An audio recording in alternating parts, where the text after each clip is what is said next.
Hello, welcome to the daughters. তো আজকে অনেক দিন পর আমরা সন্ধ্যার সময় বেরিয়েছি। তো অনেক দিন হয়ে গেলো পরীক্ষার কারণে সন্ধ্যার সময় বেরোনো হয় না। তো রিক্সায় ওঠা মাত্রই আমরা জ্যামে পড়ে গেলাম। তো ভাবলাম যে এরকম জ্যাম কবে থেকে শুরু হলো। আসলে জ্যামটা অনেক দিন আগেই শুরু হয়েছে, যেহেতু আমরা অনেক দিন ধরে বেরোই নাই, সেজন্য আমরা জানি না। তো এই জ্যামের মধ্যে আমরা অনেকক্ষণ বসেছিলাম। তো বসে বসে আমরা বিল্ডিং গুনেছিলাম যে আশেপাশে কয়টা বিল্ডিং আছে এবং কয়টা গাছপালা আছে।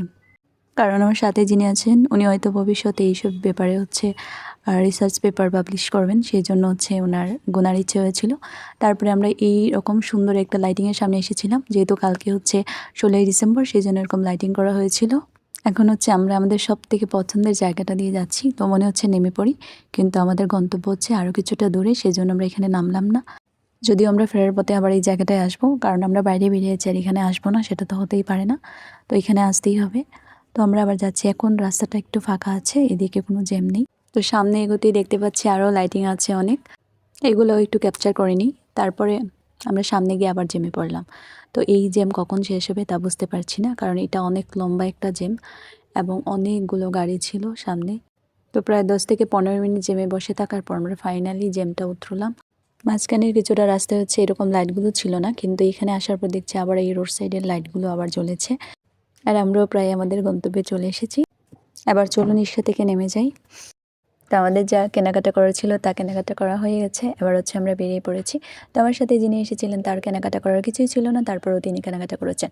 কারণ মেয়ে মানুষ মার্কেটে আসবে, কিছু কিনবে না, সেটা তো হতেই পারে না। তারপর আমরা এই মামাটার দোকানে চলে আসছিলাম, কারণ এই মামাটা অনেক ভালো পিঠা বিক্রি করেন। তো এই পিঠাগুলো 2 ধরনের, একটা মিষ্টি পিঠা আর একটা ঝাল পিঠা। তো আমরা মিষ্টি পিঠা নিয়েছিলাম। তো আমার সাথে যিনি এসেছেন তিনি এবার টেস্ট করে দেখবেন যে পিঠাটা কেমন খেতে। দেখে তো মনে হচ্ছে খুবই ইয়াম্মি এবং খুবই টেস্টি হবে, কারণ এটা গতবার আমরা ট্রাই করেছিলাম এবং খুবই ভালো লেগেছিল। আর এটার ভিতরে নারকেলের একটা পুর থাকে, আর নারকেল জাতীয় যে কোনো ধরনের পিঠা আমার খেতে ভালো লাগে। তাই জন্য এখন আমি একটু ধরে নিচ্ছি, আর দেখুন এতটা মুচমুচে ছিল পিঠাটা যে ধরতেই ভেঙে গেল, মানে খুবই, আর খেতেও খুবই টেস্টি ছিল। তো আপনারা যারা আমাদের মতো বাইরে থাকেন, বাড়ির বাইরে থাকেন, তারা এরকম পিঠা দোকান থেকে কিনে খেতেই পারেন। আর শীতকালে তো প্রচুর পিঠা রাস্তাঘাটে পাওয়া যায়। আর এই মামাটার দোকানে অনেক ভিড় ছিল, কারণ উনি পেজে খুল পাচ্ছিলেন না, বারবার অনেক কাস্টমার ছিল দোকানে। উনি একা হাতেই পিঠা পাচ্ছেন, আবার সার্ভও করছেন, আবার টাকাও নিচ্ছেন। আমি এই মামাটাকে জিজ্ঞেস করছিলাম যে এই দোকানের কোনো নাম আছে কিনা। তো মামা বললেন যে এই দোকানের কোনো নাম নেই, কিন্তু যেহেতু এই রাস্তাটায় একটাই এই পিঠার দোকান, তো রাস্তাটার সামনে দিয়ে গেলে এই দোকানটা দেখতে পাওয়া যায়। শীতকালে রাস্তাঘাটে এরকম পিঠার দোকান দেখলে ছোটোবেলার কথা মনে পড়ে যায়। মা সকালবেলা বা সন্ধ্যাবেলা পিঠে বানাতে বসতো, আর আমরা অধীর আগ্রহ নিয়ে মায়ের পাশে বসে থাকতাম পিঠে খাওয়ার জন্য। আর এখন আমরা শীতকালে বাড়ি যাওয়া তো কল্পনাই করতে পারি না। প্রতিটা শীতকাল শুরু হয় এক্সামের প্যারা নিয়ে, আর শীতকাল শেষও হয় এক্সামের প্যারা দিয়ে। আমাদের পিঠে খাওয়া তো শেষ, এবার পেমেন্ট করতে হবে।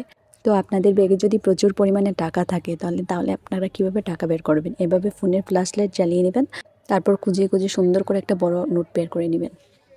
টাকার নোট বের করা হয়ে গেলে সুন্দর করে আবার ফোনটা ব্যাগের ভিতরে ঢুকিয়ে রেখে দিবেন। আগে তো বলেছিলাম মামার দোকানটায় প্রচুর ভিড় এবং প্রচুর কাস্টমার, এবং আমাদের টাকা দিতে অনেক লেট হয়েছে। তো আমরা এখানে 5 মিনিটের মতো অপেক্ষা করতে থাকলাম যে মামা কখন টাকা দেন। তারপর আমরা চলে আসলাম এই ভুট্টার দোকানটায়। যদিও ভুট্টা খাওয়ার আইডিয়াটা আমার ছিল।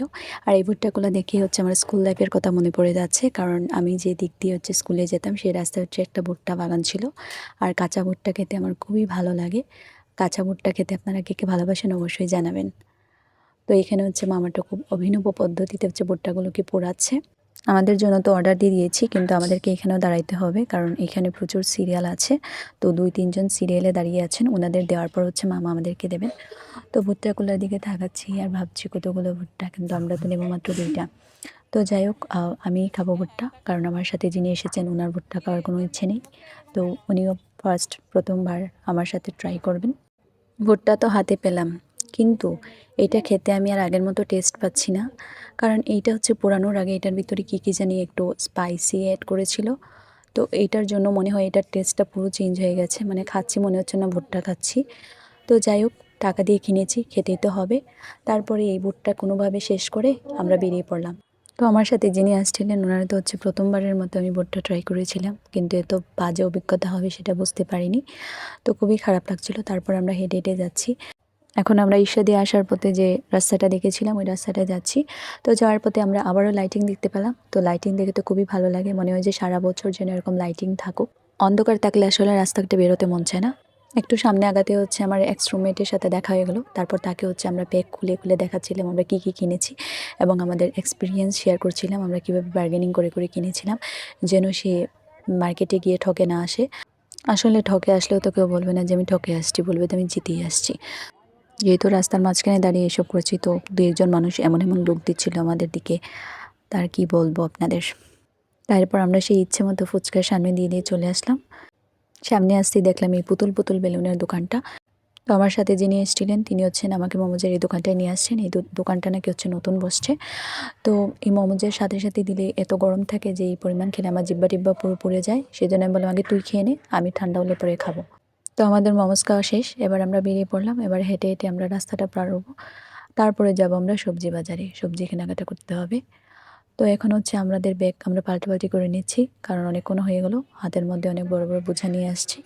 তো এখন এই যে মামার বেলুনের দোকানটার সামনে আসলাম। তো এই যে হাতে গোড়াগুলো দেখে খুবই ছোটোবেলার কথা মনে পড়ছে, কারণ ছোটোবেলায় তো মেলাতে প্রচুর এগুলো দেখতে পেতাম, আর হচ্ছে দেখলে হচ্ছে কেনার জন্য বায়না করতাম। কিন্তু এখন আর কেনার জন্য বায়না করি না, কারণ বায়না কার কাছে করবো, নিজের কাছে করতে হবে। আর নিজের কাছে করলে তো টাকা তো নিজেরই যাবে। তো কিছুটা এগোনোর পরে হচ্ছে ওনার মনে পড়লো ওনার চা খাওয়া হয়নি। তারপরে আমরা ঝটপট গিয়ে একটা চা নিয়ে আসলাম।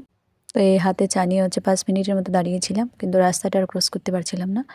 কোনোভাবে রাস্তাটা ক্রস করেছিলাম এবং আমাদের সবজি কেনাও শেষ। এবার হচ্ছে আমরা রিকশায় উঠে যাব। তো আমরা প্রায় আমাদের হোস্টেলের কাছাকাছি চলে আসছি। তো এখানেও সুন্দর লাইটিং হয়েছে। এখন আমরা সেই আমাদের বিখ্যাত ভুতুড়ের রাস্তায় চলে আসলাম, যে রাস্তায় হচ্ছে 2 মিনিট যাওয়ার পর পর আপনার একটু আলোর দেখা পাবেন। তো আজকের মতো এখানেই ভাই, দেখা হবে একটি নতুন ভিডিওতে। ততক্ষণ আপনারা সবাই ভালো থাকবেন এবং সবাইকে ভালো রাখবেন।